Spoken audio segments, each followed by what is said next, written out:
nós temos o tema aí que chama-se promessas. Mais que promessas, nós temos direitos. Repitam comigo: mais que promessas. Diga: eu tenho direitos. Mais uma vez, diga: mais do que promessas, eu tenho direitos. Eu quero falar isso relacionado à palavra de Deus. Existem muitas coisas na vida que as pessoas não entendem corretamente aquilo que diz respeito para a sua vida, tanto as promessas de Deus, quanto aquilo que é o seu direito em Deus, biblicamente. Amém?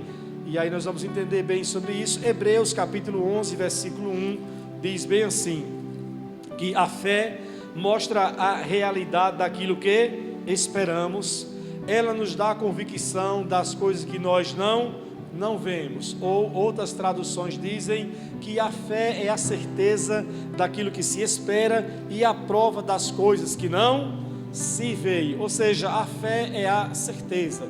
E todos nós sabemos, aqui principalmente na palavra da fé, que tudo na nossa vida gira em torno da fé, amém? Por isso que nós sempre procuramos consolidar a igreja muito bem na sua fé, porque se você tiver uma fé muito bem consolidada, você vai viver coisas extraordinárias. Mas pastor, trocando em miúdos, do que é que se trata então esse tema? Mais do que promessas, nós temos o que? Direitos.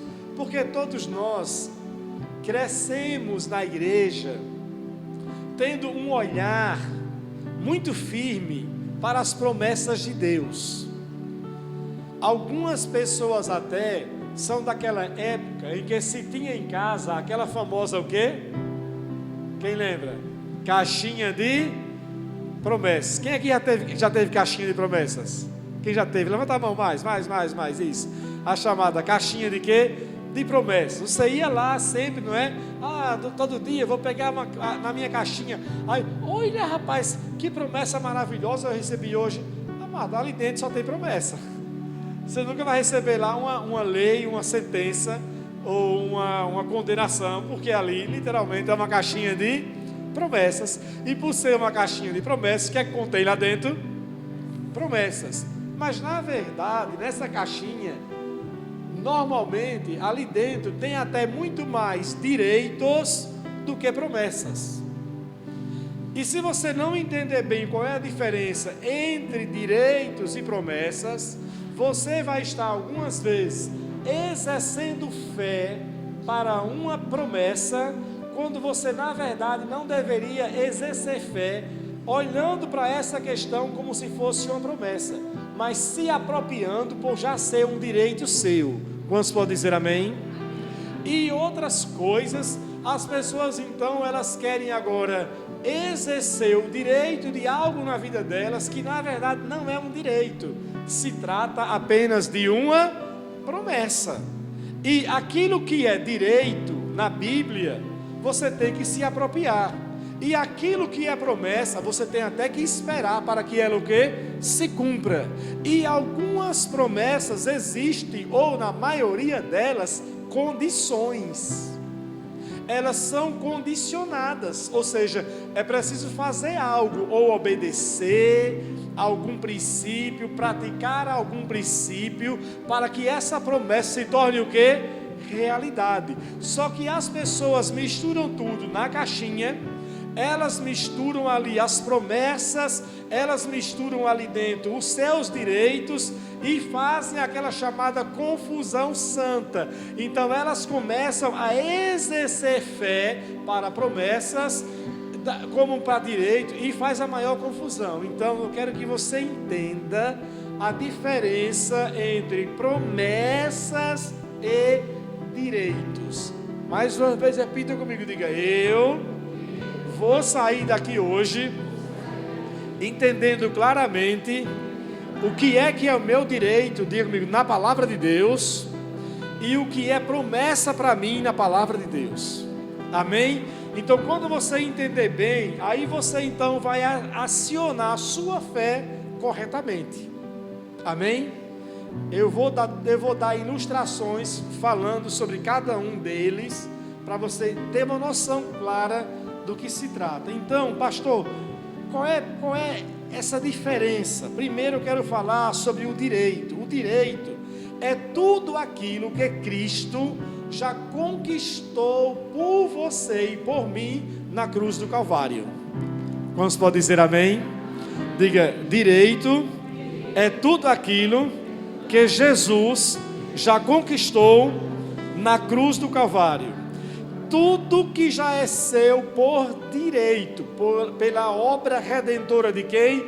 De Cristo. Cristo já fez, Ele já obedeceu, e porque Ele já fez, o que você precisa fazer agora é tomar o quê? Posse. Não é assim? Então, por exemplo, se você descobre que tem uma herança para você, o que você tem que fazer? Uma herança. Se você descobre que o seu pai deixou uma casa para você, você vai fazer o quê? Você vai fazer o quê? Se você descobre que o seu pai deixou para você uma herança, uma casa, deixou para você um dinheiro no banco, você vai fazer o quê? Você vai reivindicar esse direito. E se tiver outra pessoa morando nessa propriedade, que a escritura é do seu pai e a casa pertence a ele, você vai fazer o quê? Você vai reivindicar, vai apresentar o documento dizendo assim: essa casa me pertencia ao meu pai morreu, deixou para mim, eu sou o herdeiro, essa casa me pertence. Não é assim? Tem um dinheiro no banco, descobriu que seu pai tinha uma conta que ninguém sabia, e agora quando botou nessa pesquisa do governo, descobriu lá, eita, tem 100 mil reais, eita, tem esse dinheiro lá. Aí você vai chegar no banco e falar assim: não, eu sou filho dele, eu quero esse dinheiro. O banco vai lhe dar assim sobre o que você está falando? Não, você vai ter que fazer o quê? Você vai ter que reivindicar esse direito. E quando você reivindicar, ou a justiça ou o banco vai analisar e vai dizer: realmente é verdade, você tem direito, isso é seu. Aí agora você vai fazer o quê? Vai só tomar posse. Amém? Diga comigo: direito é tudo aquilo que Cristo já fez por mim. Já começou a abrir assim o seu coração? Já começou a clarear sua mente já para entender? Já começou a clarear? Já clareou, já entendi, pastor. Então, peraí, tem algumas coisas que é assim. Veja o que disse Jesus aqui em João capítulo 14. Veja o que disse Jesus. João 14, versículos 13 e 14.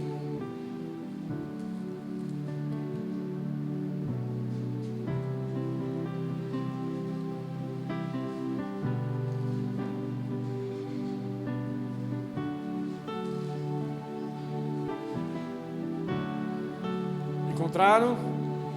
Diz bem assim Jesus: vocês podem fazer o que, amados? Pedir qualquer coisa em meu nome, e eu, que, amados? E eu farei, para que o Filho glorifique o Pai. Sim, peçam qualquer coisa em meu nome, e eu o farei. Essa palavra aqui no original, pedir, é reivindicar ou exigir. E eu sei que para a cabeça de muitos crentes fica assim até meio grosseiro pensar bem assim: peraí, quer dizer que eu vou ter que exigir alguma coisa para Deus? Não, para Deus não. Para Deus você vai reivindicar o cumprimento da sua palavra. Amém? Agora, se aquilo que lhe pertence estiver nas mãos de quem? Do diabo. Se o diabo estiver tomando conta daquela situação, aí você não vai reivindicar, você vai fazer o quê? Vai exigir.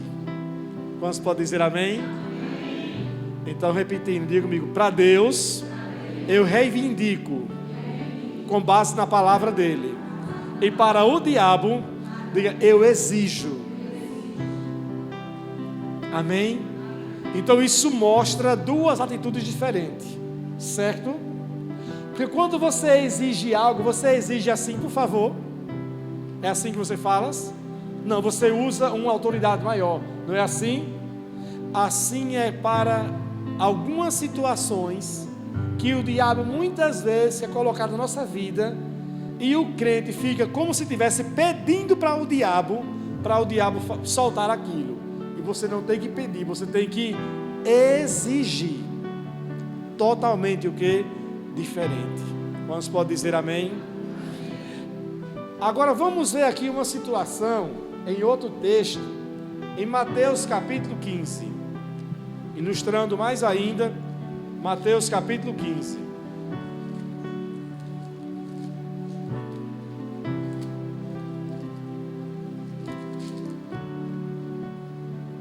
Versículo 21 em diante, fala sobre a mulher cananeia.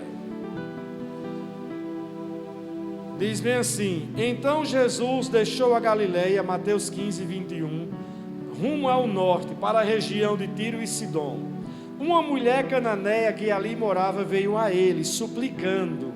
Ela disse: Senhor, filho de Davi, tenha misericórdia, o quê? De mim. Minha filhinha está possuída por um demônio que a atormenta terrivelmente. Jesus não disse uma só palavra em resposta. Então os discípulos insistiram com ele: mande-a, o que, amados? Mande-a embora. Ela não para de gritar atrás de quem? Atrás de nós. Jesus então disse à mulher: eu fui enviado para ajudar apenas as ovelhas perdidas da onde, amados? De Israel. A mulher, porém, aproximou-se, ajoelhou-se diante dele e implorou mais uma vez: Senhor, ajude-me. Respondeu ele: não é certo tirar comida das crianças e jogá-las quem? Aos cachorros. Senhor, é verdade, disse a mulher, no entanto, até os cachorros comem as migalhas que caem da mesa dos seus donos. Olha o que ele disse agora: mulher, a sua fé é o que? É grande. Disse ele: seu pedido será atendido. E no mesmo instante a filha dela foi curada. Quantos podem dizer amém? Vamos entender algumas coisas aqui. Primeiro, essa mulher era cananeia, ela não era judia, ela não pertencia ao povo judeu. E Jesus, em primeiro, ele veio, como ele disse, enviado por Deus para trazer a palavra e anunciar o plano de salvação e se colocar como Messias, como o Salvador dos judeus. E os judeus deveriam reconhecer Jesus Cristo como o Messias, como o enviado de Deus. Amém?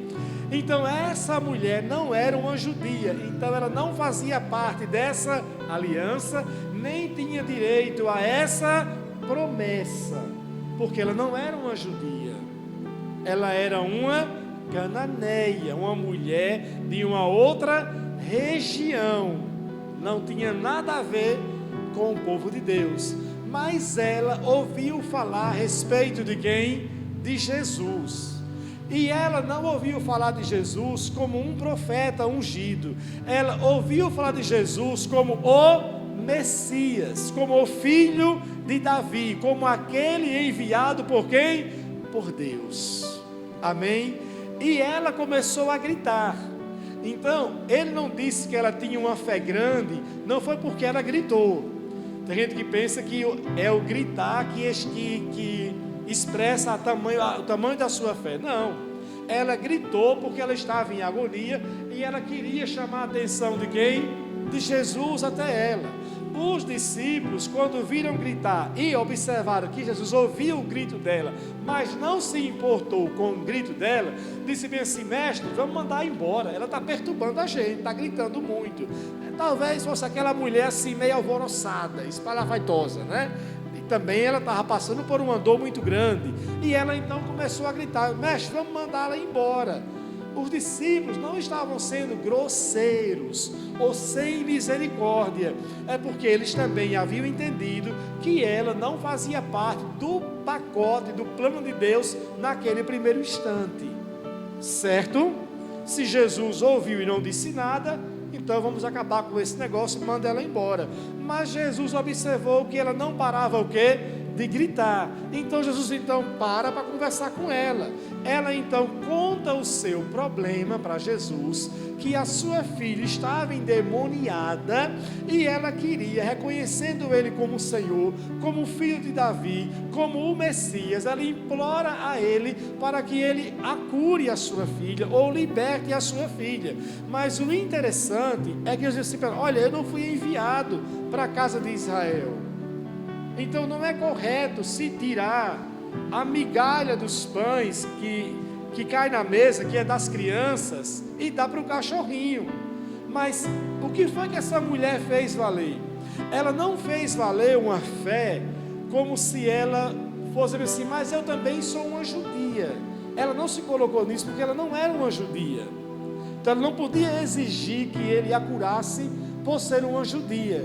Mas ela fez valer que ela era uma mulher. E como ser humano criado à imagem o quê? E à semelhança de Deus, ele deveria olhar para ela. Então ela meio que exigiu, ela fez valer esse poder como uma criatura de Deus. Aí disse Jesus: grande é a sua fé. Ou seja, ela se fez valer de uma condição para tomar posse de algo que lhe pertencia. Não pertencia como uma judia, mas pertencia para ela como uma pessoa, como um ser humano criado à imagem e à semelhança de Deus. E como ser humano, Deus não podia deixar de atender nenhum sequer. Estão entendendo? Por isso que ele falou: mulher, grande é a sua. Ou seja, ela reivindicou um direito seu como uma pessoa sendo criada à imagem e à semelhança de Deus. Ou Jesus só curou os crentes daquela época? Foi isso? Ele curou quem? Todos. Todos que creram foram curados. Ele só precisava ver se a pessoa tinha fé. Então, quando você coloca a sua fé naquilo que é o seu direito, a palavra de Deus prevalece na sua vida. Quantos podem dizer amém? Então, vocês já deram para entender do que se trata esse direito. E agora eu vou mostrar algumas áreas em que você tem direito como um cristão agora. Por exemplo, você não pode viver e aceitar viver debaixo de nenhuma maldição em sua vida, quer seja uma maldição hereditária ou uma maldição adquirida, você não pode aceitar na sua vida. Amém? Diga comigo: eu não posso aceitar nenhuma maldição na minha vida. Porque tem pessoa que diz bem assim: mas isso na sua vida é hereditário. O que é uma maldição hereditária? O que é? O que é uma maldição hereditária? É algo que você herdou de quem? Dos seus avós. Herdou de quem? Dos seus pais. Geneticamente ou até espiritualmente, por uma transferência de espíritos familiares. Isso é uma maldição que é hereditária. Por exemplo, o meu avô, ele sofreu um derrame e morreu com 74 anos de idade. Só esse ano morreram 2 tios meus esse ano, e todos dois, um com 63 e outro com 58.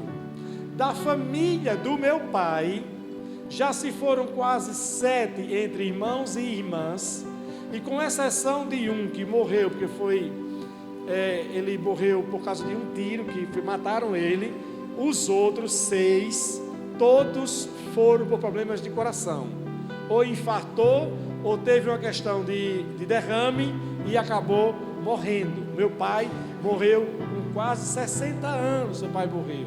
e os meus tios e todos mais. Então, na minha família, por parte dos meus pais, do meu avô, se arrasta uma maldição que hereditária, com problemas aonde?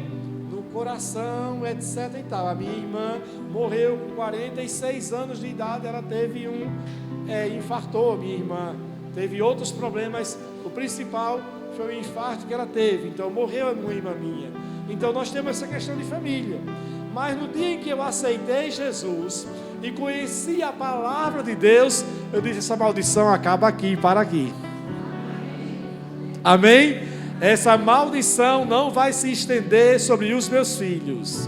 Essa maldição não vai se estender pelos meus netos. Até Jesus voltar, eu vou viver todos os dias do que Deus determinou que eu vivesse na face da terra.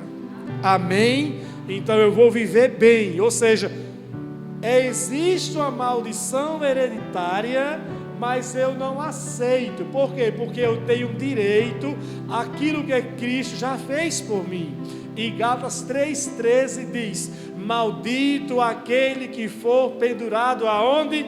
No madeiro. Ele foi maldito em nosso lugar, para que a bênção de Abraão que nos alcançasse. Então Cristo levou sobre si todas as nossas maldições. Diga: Cristo já levou todas as maldições. Então, se um médico falar assim para você: olha, você tem pressão alta, você tem diabetes, o médico pergunta, não é assim? Na família tem? Tem, na família tem. Aí vai assim: então, você também tem, porque é uma questão de família, é uma questão hereditária. Você não vai brigar com o médico biblicamente, você vai ficar só balançar a cabeça, deixa ele fazer o procedimento dele. Quando sair dali, você vai dizer: eu não aceito maldição nenhuma na minha vida. Eu não aceito maldição hereditária na minha vida. E quer saber de uma coisa, diabo? Eu repreendo em nome de Jesus. Cristo já levou toda a maldição em meu lugar. E Efésios 1,3 diz que Cristo já nos abençoou com toda sorte de bênçãos. Então, você não é amaldiçoado, você é o quê? Abençoado. Amém? Mas eu falo assim: ah, pastor, mas é só uma diabetes. Aí eu digo que a maldição hereditária ou alguma outra coisa adquirida. E a pessoa fala: ah, mas é só uma diabetes. Diabetes não é uma maldição, não. É uma bênção então, é? Diabetes é uma bênção então? Hipertensão é uma bênção então? Problemas no coração é bênção então? Não é bênção. Se não é bênção, é o quê? É maldição. Então, tudo que for maldição, você não aceita na sua vida. Amém? Ah, o seu avô foi pobre, o seu pai foi pobre, a sua mãe foi pobre, você nasceu pobre, e aí você vai dizer: eu nasci assim, eu vou viver assim, eu vou morrer assim, porque todo mundo da minha família é assim. Não, não, não, não. Eles viveram assim, eles andaram assim, mas comigo vai ser diferente. Eu aceitei Jesus, eu tenho aliança com Ele, eu não aceito. Amém? Eu não aceito. Aí você vai fazer o quê? Já que é um direito seu ter a bênção e não aceitar a maldição, você vai reivindicar esse direito. Amém? E se é uma coisa que o diabo está ali perturbando, você vai ordenar, exigir que ele saia. Amém? Só que ao invés da gente muitas vezes fazer o combate da fé não aceitando, a gente vai se adaptando. Vai se adaptando. Se adaptando, se escorando na medicina, se escorando às vezes em uma outra coisa, ao invés de fazer valer o poder da palavra de Deus. Diga comigo: a palavra de Deus funciona.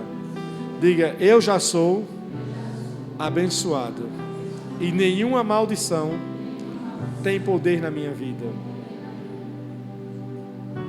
Amém? Com exceção, se você quebrar os princípios da palavra e atrair sobre a sua vida o quê? a maldição.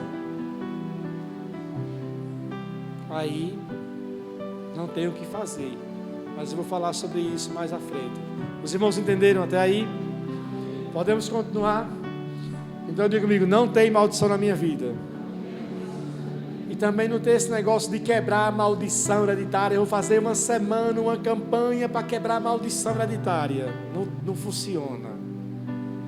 Quem vive fazendo campanha, aí faz uma campanha, faz 7 semanas, daqui a pouco tem mais 7 para outra coisa, mais 7 para outra, mais 7 para outra, no próximo ano mais 7, depois mais 7, porque campanha nenhuma quebra a maldição hereditária. O que quebra a maldição hereditária é você conhecer o seu direito na palavra de Deus, aquilo que Cristo já fez por você, amém? E você falar, eu tomo posse da palavra de Deus. Amém?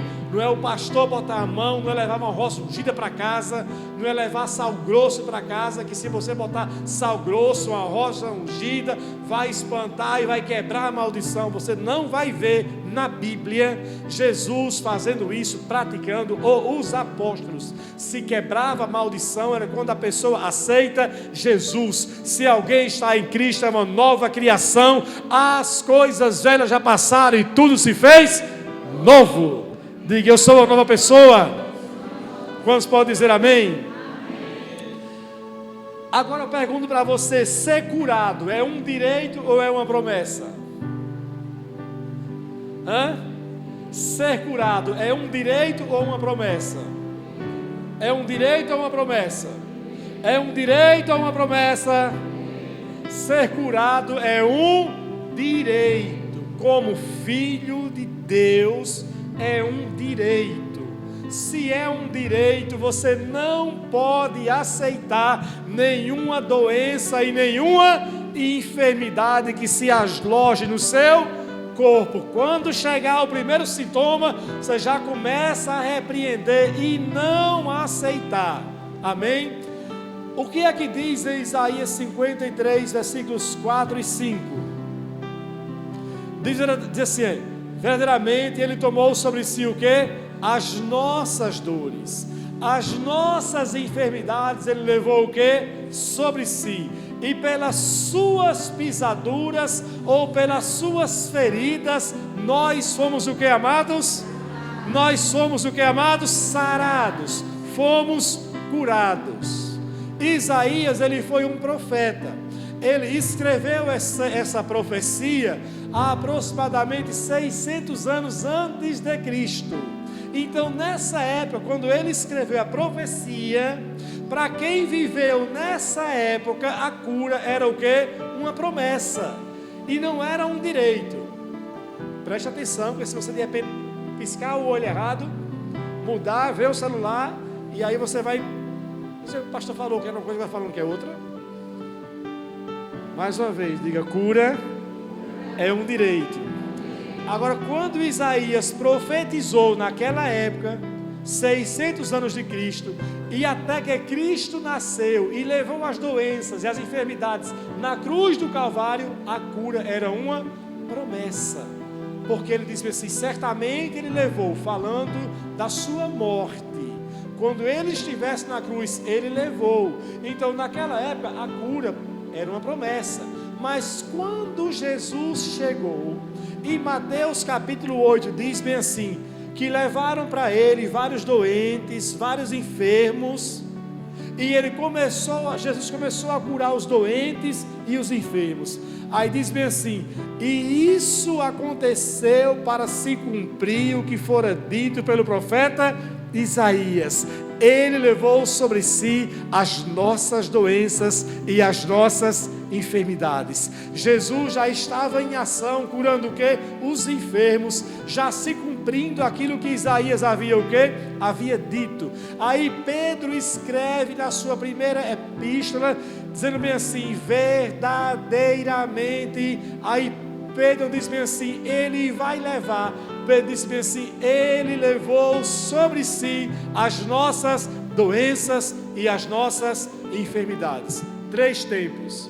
Isaías profetizou, ele vai levar. Em Mateus, Jesus está curando.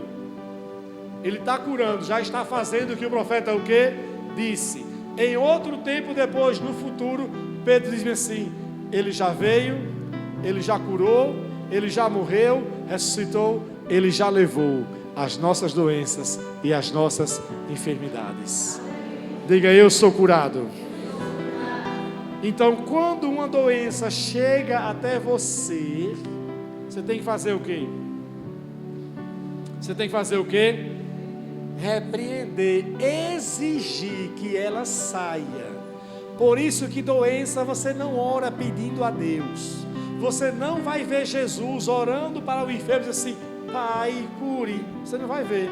Ele, quando via alguém enfermo, fazia o quê? Ele ordenava: doença saia.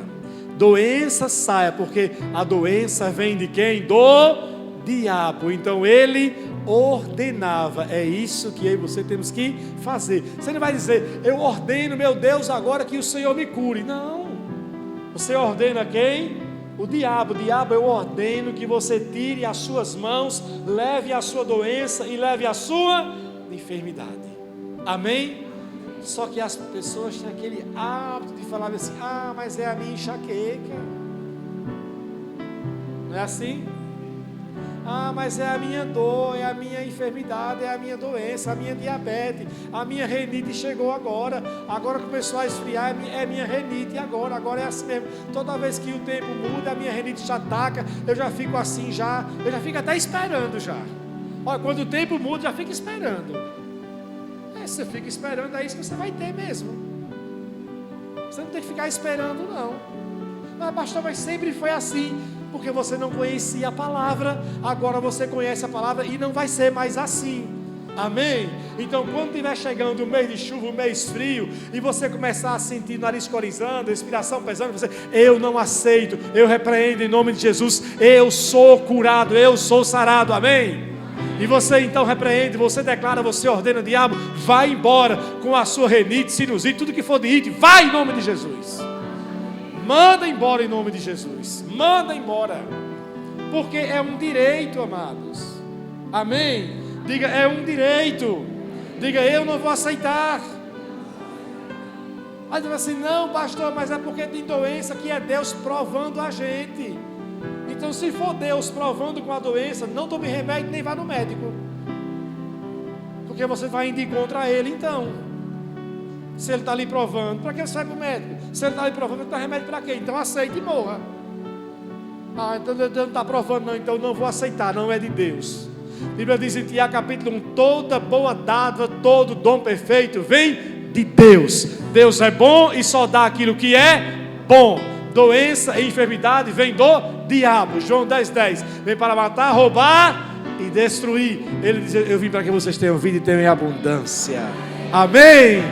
Diga comigo: eu não aceito doença nenhuma. Amém? Então é assim que você toma posse. Direito, você toma posse. Aí você está vendo como existe coisa que a pessoa às vezes, se ela entende que cura é uma promessa, ao invés de se apropriar, ela vai ficar o quê? Esperando ou pedindo para Deus. Não é assim? Você fala: e a doença? Como é que você está? Eu estou esperando a minha cura, eu estou esperando a minha cura, eu estou esperando. Um dia eu vou ser curado, um dia Ele vai me atender, um dia Ele vai me dar a minha bênção, eu estou esperando. Por quê? Porque entende que cura é uma promessa, e aquilo que é promessa você faz o quê? Você espera, não é assim? Mas se é um direito, você não espera, você faz o quê? Toma posse. Então diga para o Senhor, diga assim: diga: nunca espere. Diga: pela cura. Diga: a cura você tem que tomar posse. Agora você vai combater em fé os sintomas até que eles desapareçam. Amém? E quando é que você é curado? Quando os sintomas desaparecem? Não, quando você crê. A fé é a certeza das coisas que se esperam e a prova daquilo que não se vê. O seu corpo está doendo e você fala: mas eu creio que eu já sou curado. Agora, quando é que a cura se manifesta? Quando não existe mais nenhum sintomas. Então, quando os sintomas desaparecem, glória a Deus, a minha cura se manifestou. Aleluia. Amém, queridos? Entenderam? Glória a Deus. Agora vai outra coisa aqui, ser curado. Viver integralmente todos os dias que Deus determinou para você é um direito? Sim ou não? As pessoas pensam que a vida é... Não, a vida, pastor, é assim. A vida é um... Deixa a vida me levar. Não, irmãos, não. Salmo 139, 16. O salmista Davi disse que quando ele ainda era uniforme, Deus já havia o visto e determinado os seus dias. Certo? Escute bem isso. Para todo ser humano aqui na face da terra, Deus determina para cada pessoa uma quantidade de anos e dias. Exatamente. Deus determina assim: fulano de tal vai viver 110 anos, vai morrer no dia tal e na hora tal. Deus já tem tudo escrito, sim ou não? Ele é onisciente ou ele é mais ou menos? Ele é o quê? Onisciente. Ele já sabe de tudo o quê? Não só sabe, como ele o quê? Determinou os anos para que você viva. Por isso que quando você vai ver na Bíblia, você nunca vai ver na Bíblia uma pessoa idosa ressuscitando. Ninguém que ressuscitou morto ressuscitou nenhum idoso. Eles sempre ressuscitaram pessoas mais jovens, porque sabia que aquela pessoa jovem estava morrendo fora do seu tempo de vida. Como estava morrendo fora do seu tempo de vida, e é um direito você viver plenamente todos os seus anos de vida, pode se reivindicar essa ressurreição. Estão entendendo? Agora, quando chega uma pessoa idosa, quando morre, não tem mais o que... Você não vai ver ninguém orando pelo idoso para ressuscitar. Eu amo os meus idosos da palavra da fé, mas no dia que vocês forem, eu não vou orar para a ressurreição. Eu vou dizer bem assim: Senhor, já recebeu de braços abertos, cumpriu com o seu plano. Amém? Cumpriu com o seu plano. Todo mundo tem aqui na terra um tempo de vida determinado por Deus, certo? Então viver esse tempo é direito, certo? Então se acontece alguma coisa, uma doença grave, alguma coisa se abateu, aí você não pode aceitar. Você tem que reivindicar o poder da palavra e dizer: Senhor, se cumpra na vida dessa pessoa a palavra de Deus. Entenderam, amados? Mas eu vou falar mais na frente algumas coisas sobre isso quando eu entrar no assunto das promessas. Outra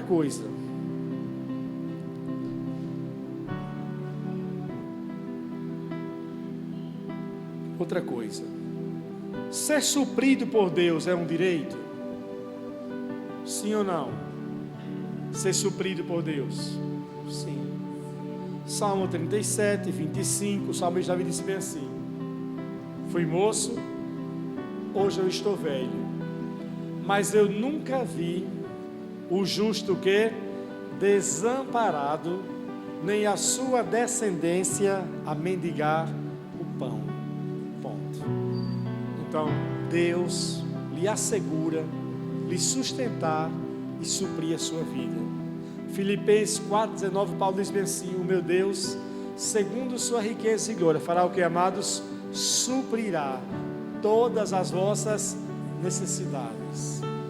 2 Coríntios 8,9, Paulo diz bem assim: que vocês não conhecem a graça do Senhor Jesus, que sendo rico por amor de vós se fez pobre, para que por meio da sua pobreza vos tornasse o que?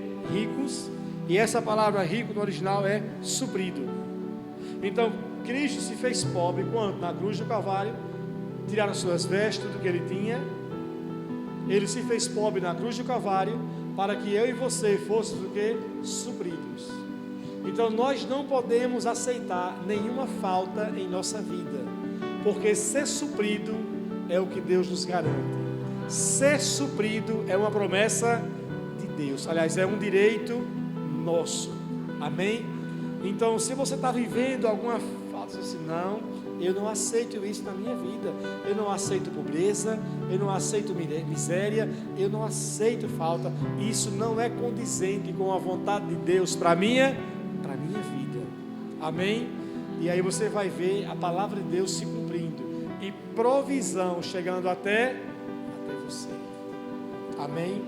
Então, ser provido não é uma promessa, ser provido é um direito.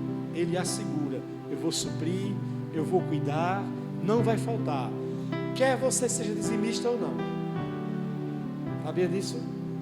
Sabia? Vou dizer de novo.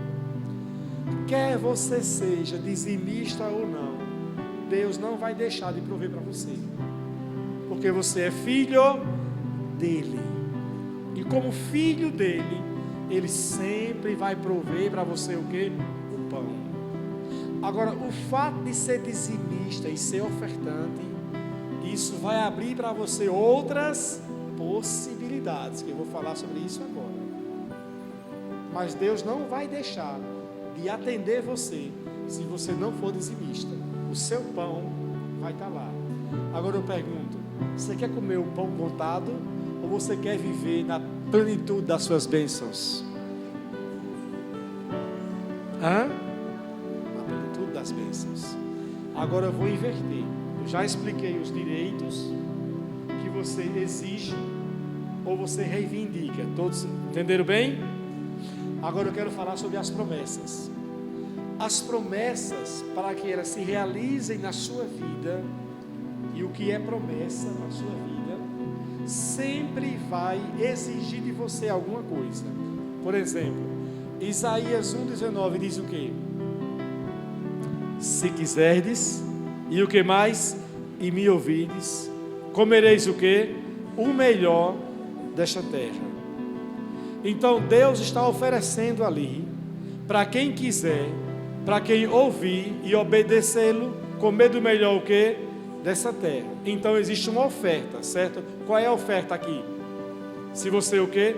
Quiser, vai comer do melhor que tem. Não só ser suprido daquilo que lhe falta, mas comer do melhor dessa terra. Agora, pelo esse texto, você pode então exigir comer o melhor da terra? Não, você tem que fazer o quê? Você tem que praticar o que ele está dizendo. Se você quiser, se você me ouvir e se você me obedecer, você vai comer o melhor desta terra. Ou seja, para que as promessas de Deus se cumpram na sua vida, sempre vai exigir o quê? Obediência, fé e obediência. Amém? Amém? Sempre, sempre, sempre.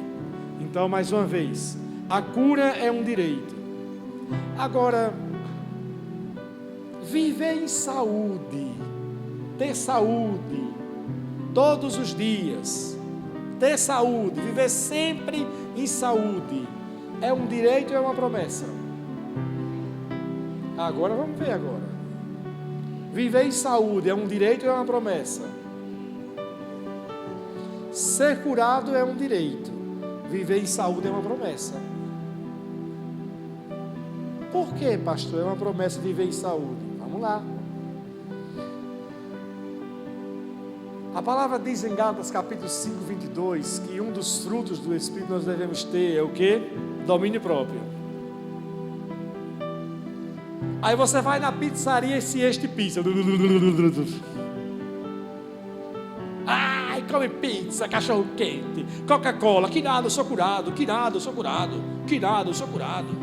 Coca, pizza, bagaceira, salsicha, coisa gordurosa, entame gordurosa, entame lá, que nada, eu sou curado, eu tenho saúde, que nada, eu tenho saúde, eles não vai mal ninguém não, que nada. Fumar, eu posso fumar quanto cigarro quiser, fumar não é pecado, pastor? É pecado, pastor? Eu posso fumar, que nada, meu pulmão é de ferro. Mas nessa. Aí não exerce o domínio próprio. Vem o quê? A doença. Aí vem a doença. Então, andar em saúde é uma promessa, porque você tem que obedecer alguns princípios para ter saúde. E se você não obedecer os princípios para ter saúde, você vai adoecer. Tem que cuidar do seu corpo, não é assim? O seu corpo, ele é o quê? Templo do Espírito Santo. Paulo diz assim em Timóteo: o exercício físico para pouco é proveitoso. Mas está dizendo que não tem nenhum proveito, atividade física, é isso que está dizendo? Não, ele está dizendo que o exercício físico para pouco é o quê? É proveitoso. Para pouco em relação ao quê? Para pouco em relação à fé. Mas em relação ao seu corpo físico, o exercício físico não é de pouco proveito, ele é de muito quê? Proveito. Mas seja em relação à fé ou em relação à vida natural, o exercício físico, a atividade física tem o quê? Tem valor. Irmãos, eu conheço tantas pessoas que vivem com problemas de saúde, e a maioria dos seus problemas de saúde estão associados à sua alimentação ou ao seu sedentarismo. Pessoas que não conseguem caminhar, fazer uma caminhada, minimamente fazer uma caminhada, sedentárias.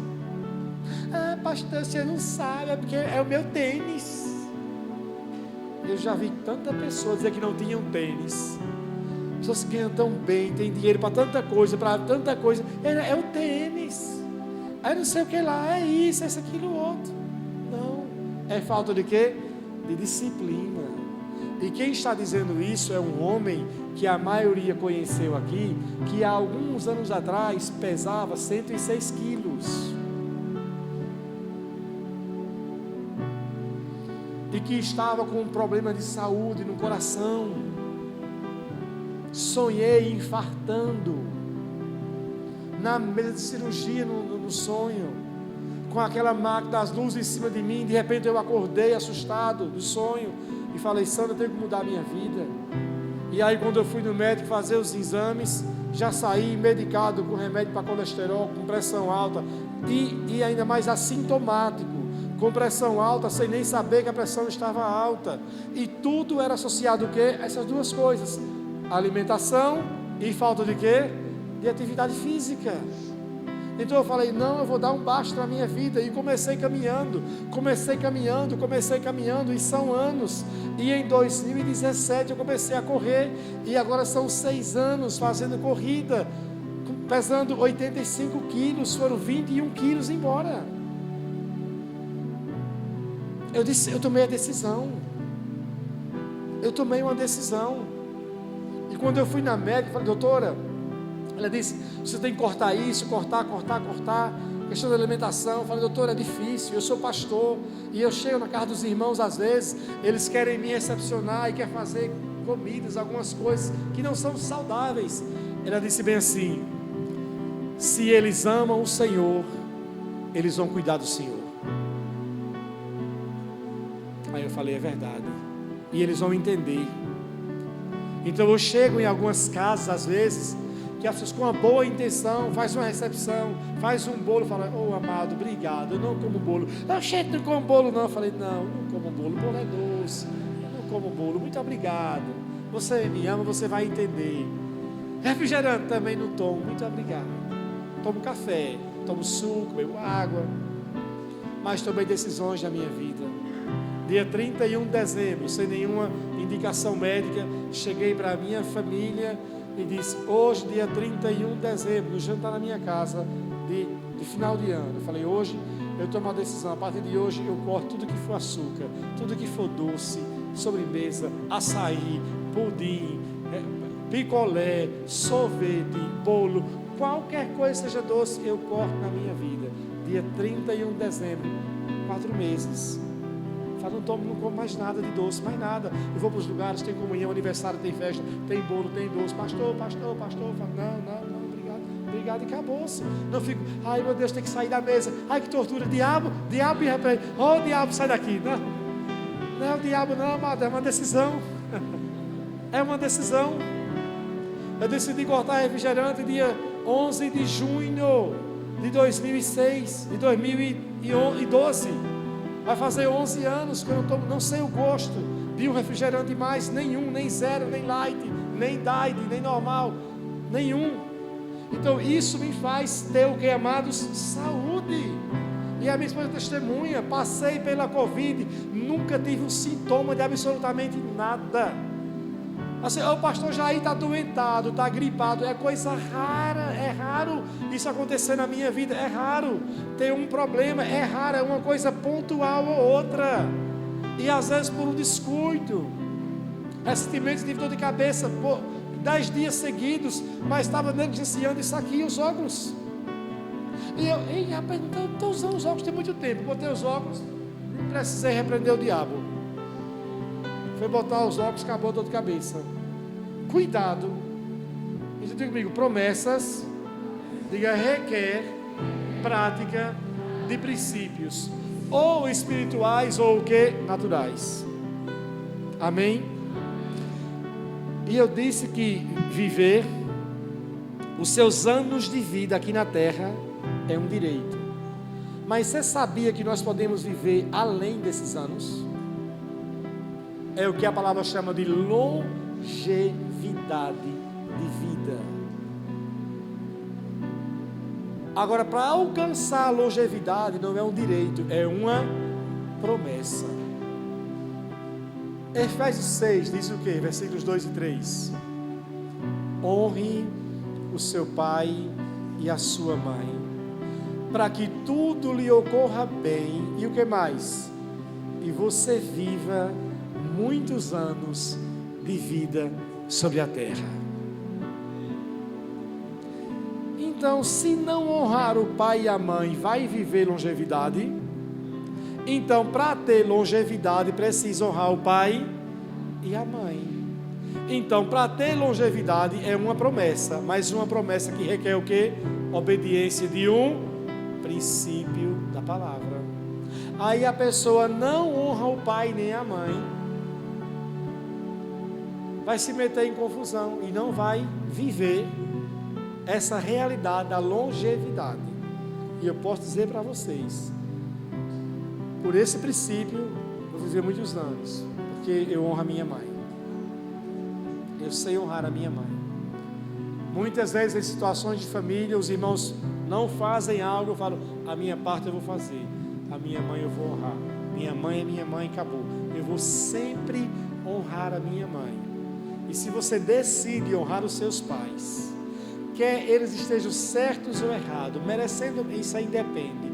Honrar é uma atitude do seu coração para o seu próprio progresso. Ele diz, para que tudo lhe ocorra bem. Amém, amados? Então, viver longevidade é uma promessa. A mesma coisa é que eu falei que é um direito a ser suprido. Agora, você prosperar de uma forma sobrenatural não é um direito, é o quê? É uma promessa que requer o quê? Obediência da palavra.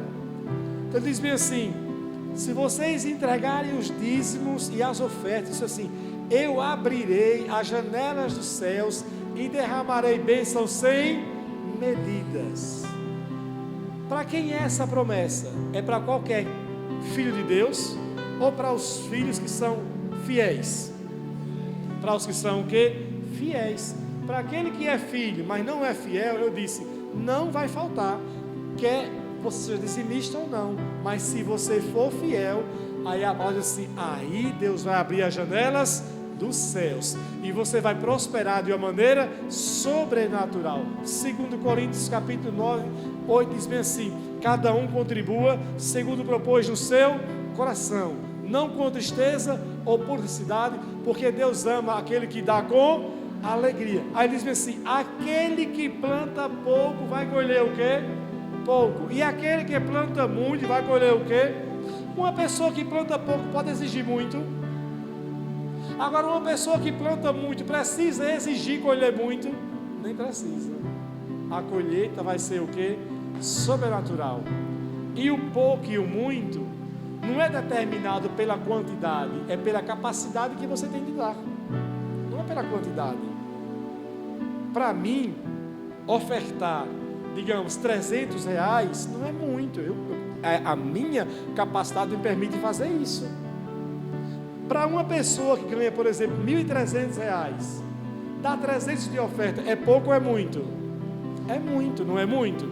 Então, Deus não está dizendo bem assim, que ela deve se igualar a mim, e que se ela não der 300, tanto quanto eu dou, Deus não vai abençoá-la, não. Se aquela pessoa dá, por exemplo, se ela chega para Deus e ela oferta, digamos, R$100 para Deus, e eu oferto 300, eu não vou receber mais que eu oferecer 300, porque ela está dando conforme a sua capacidade, está dando muito pelas suas condições, sim ou não? Sim.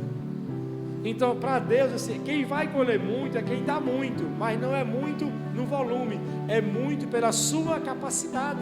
Tem pessoas que dão muito, como disse Jesus em Lucas, não era? Olha, esses aqui estão dando muito, mas é daquilo que sobra. Essa mulher também deu muito, porque ela deu tudo o que ela tinha. Observem a diferença? Então, prosperar de uma maneira sobrenatural é uma promessa. E para essa promessa se cumprir, você tem que praticar esses princípios, ser dizimista e ofertante. Quantos podem dizer amém? Agora eu vou concluir com essa pergunta, ver se vocês entenderam, para partirmos para a ceia. Já pode vir para cá o pessoal do louvor. Você aceitou Jesus? Quantos aqui aceitaram Jesus? Quem aqui recebeu Jesus pode dizer amém? Amém. Você que aceitou Jesus, a salvação para você agora é uma promessa ou é um direito? É um direito. Por quê? Porque você aceitou o quê? Jesus. Porque Deus amou o mundo de tal maneira que deu seu Filho unigênito, para que todo aquele que nele crê, não o quê? Não pereça, mas tenha a vida eterna. Então você aceitou Jesus, essa é a sua realidade, você é filho de Deus, a salvação é um direito para você. Se você fechar os seus olhinhos hoje aqui na terra, você vai acordar onde? No céu ou no purgatório? No céu, amém? Fechou os olhos, vai para onde? Para o céu, porque a salvação já é um direito que você conquistou ao aceitar quem? Jesus. Recebeu Jesus, pronto, a salvação já lhe pertence. Você pode dizer: Senhor, obrigado, porque eu sou salvo. Amém? Agora, para os seus familiares que não aceitaram Jesus ainda, a salvação para eles é um direito ou é uma promessa? É uma o quê? É uma promessa.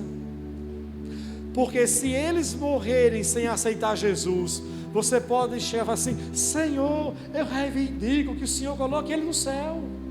Vai adiantar alguma coisa? Se você falou, ele falou: não quero não. Né? Quer? Não, não quero não. Quer aceitar? Não, não quero não. Quer aceitar? Não, não quero não. Aí ele morreu, pronto, e agora? Aí você vai exigir: diabo, eu exijo que tire essa pessoa do inferno e mande para o céu. Vai adiantar alguma coisa? Vai, porque ele não aceitou. Então, a salvação dos seus familiares é uma promessa tanto para você quanto para eles. Paulo diz assim, em Atos 16:32, crê no Senhor Jesus e o que? Ele não diz e já é salvo. Crê no Senhor e serás, aí é uma promessa, salvo quem? Tu e a tua casa. Então creia, se você crer, você é salvo. Se eles crerem, também o que? Serão. Amém? Então deu para vocês entenderem? Então o que vocês têm que fazer? Bom, se a salvação para os meus familiares é uma promessa, eu preciso pregar a palavra de Deus para eles, para que eles aceitem. Quando eles aceitam, aí você fala: a promessa de Deus se cumpriu na minha vida. Não só eu, mas toda a minha casa recebeu Jesus. Amém? Promessa o quê? Cumprida. Então até que isso aconteça, você ora, falando: Senhor, eu oro, eu confio, eu espero pela promessa, pelo dia em que todos os meus familiares vão servir ao Senhor Jesus. Meus pais, minha mãe, meus irmãos, meu marido, a esposa, filhos, toda a minha parentela vai servir a Jesus. Então você ora por essa promessa. Mas você não ora todo dia assim: oh Senhor me salve, Senhor me salve. Você ora assim? Não, porque você já é o quê? Já é salvo. Os irmãos entenderam? Diga, eu tenho direitos e promessas. Diga, os direitos eu vou reivindicá-los.